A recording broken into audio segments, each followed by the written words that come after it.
Hi guys, welcome back to the channel. आजकल आपने copywriting का नाम तो सुना ही होगा। आखिर ये कॉपीराइटिंग होती क्या है? क्या ये कुछ कॉपीराइट जैसा कुछ काम है क्या? और सबसे बड़ा सवाल तो ये उठता है, क्या ये कॉपीराइटिंग 2025 में हमारे लिए एक रियल स्किल बन सकती है जो हमें पैसा कमा के देगी, या सिर्फ एक हवाबाजी है? सब कुछ इस वीडियो में मैं बताने वाला हूँ। कैसे आप कॉपीराइटिंग से अर्न करेंगे, कैसे आप इसे सीख सकते हैं, और क्या ये वर्थ इट है कि नहीं, सब कुछ डिटेल में बताऊँगा। वीडियो के एंड तक ज़रूर बने रहें। What is copy writing? जब आप किसी वेबसाइट पे जाते हो तो आप वहाँ पे आप कैची हेडलाइंस पढ़ते हो, जैसे कि by one get one free, limited offers. ये सब एक कॉपी राइटर ही लिखता है। आपने यूट्यूब पे एड्स देखी होंगी, या फिर इंस्टाग्राम पे जो स्पॉन्सर्ड पोस्ट होती है, या जीमेल में जो मार्केटिंग वाली जो एड्स होती है ना, वो सब भी कॉपी राइटर ही लिखता है। फ़नी बात यह है कि लोग कॉपी राइटिंग को समझते तो हैं, लेकिन इसको कॉपी राइटिंग कहना भूल जाते हैं। इसको ये डिजिटल मार्केटिंग या फिर डिजिटल एडवर्टाइजिंग कहते हैं।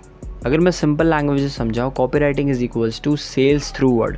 कंपनीज़ को बस अपनी सेल्स इंक्रीज़ करनी है, चाहे वो स्टार्टअप हो, ई कॉमर्स ब्रांड हो, डिजिटल प्रोडक्ट हो, या सर्विसेज। जिनको भी अपनी सेल्स इंक्रीज़ करनी हो वर्ड्स के थ्रू, तो वहाँ पे कॉपी राइटर की नीड पड़ती है। ये जो इंटरनेट है वो हमेशा कॉपी में ही रन करता है। जितने भी लैंडिंग पेजेस हैं, YouTube, ads, Instagram caption, email, newsletter और प्रोडक्ट डिस्क्रिप्शन, जितने भी ये आप देखते हो, एड्स देखते हो, ये सब एक किसी ना किसी ने लिखे होते हैं।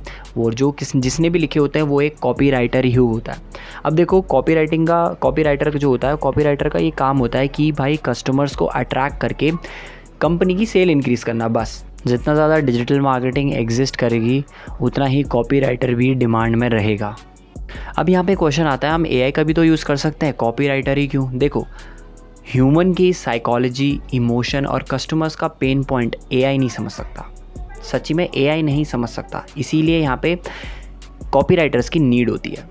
इसीलिए जो कॉपीराइटर्स हैं वो एआई को एज अ टूल यूज़ करते हैं। ग्रेट कॉपीराइटिंग का मतलब ग्रामर नहीं होता। इट्स अबाउट कि आप कैसे कस्टमर्स के साथ कनेक्ट करते हो, कैसे अट्रैक्ट करते हो, और कैसे अपने रिजल्ट्स दिखाते हो। अब मैं आपको बताता हूँ कॉपीराइटिंग बेस्ट क्यों। मैं आपको कुछ पॉइंटर्स में बताऊँगा। सबसे पहले, बिगिनर फ्रेंडली है। आपको सिर्फ एक लैपटॉप और गूगल डॉक्स चाहिए, कोई टेक्नोलॉजी नहीं, कोई कोडिंग नहीं। दूसरा, ज़ीरो इन्वेस्टमेंट। आपको 1 रुपया लगाने की ज़रूरत नहीं है, कोई भी एड्स लगाने की शुरू करने की ज़रूरत नहीं, कोई भी स्टोर क्रिएट करने की ज़रूरत नहीं है। तीसरा, नो लक नीडेड। जैसे यूट्यूब और इंस्टाग्राम में लक चल जाता है भाई, क्योंकि एल्गोरिदम पे वर्क करता है। यहाँ पे वो कुछ नहीं है, बस आप सीखो और कमाओ।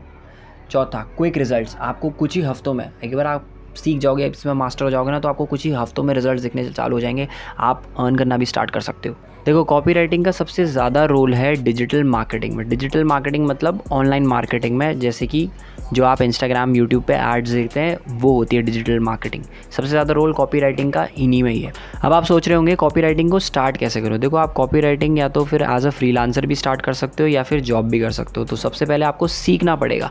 सीखने के लिए आपको हज़ारों के कोर्स लेने की कोई ज़रूरत नहीं है। यूट्यूब पे बहुत सारा फ्री कंटेंट पड़ा है भाई, उसको देखो, वहाँ से सीखो। आपको समझ आ जाएगा कि भाई कैसे कॉपीराइटिंग स्टार्ट करें और कैसे अर्न करें। और एक बात, कॉपीराइटिंग जो है एक थोड़ी सी बोरिंग टाइप की स्किल है। मैंने अपनी स्किल वाली वीडियो में भी बोला था कि कोई ना कोई स्किल में कुछ ना कुछ बोरिंग पार्ट तो होता ही है, because that's the part of the grind. तो अगर आपको सीखना है तो आप सीखोगे। और आज की वीडियो के लिए इतना ही। मिलते हैं नेक्स्ट वीडियो में।